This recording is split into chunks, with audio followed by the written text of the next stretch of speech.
नहमदुहु व नुसल्ली अला रसूलिहिल करीम। अल्लाह तबारक व तआला ने रमज़ान का महीना बहुत ही बरकत वाला महीना हमें अता किया है। ये माह रमज़ान किस कदर रहमत और बरकत और खैर का महीना है। एक हदीस के अंदर आता है जिसके रावी हज़रत अबू हुरैरा रज़ी अल्लाह ताला अन्हु हैं।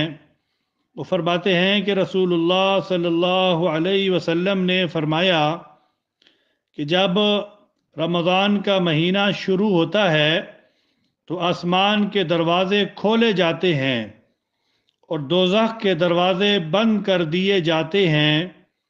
इस शैतान को भी कैद कर दिया जाता है। और एक रिवायत में ये अल्फाज आते हैं कि रहमत के दरवाज़े खोल दिए जाते हैं। ये हदीस बुखारी और मुस्लिम के अंदर है। अल्लाह तबारक व तआला हमें माह रमज़ान की कदर करने की तौफीक अता फरमाए।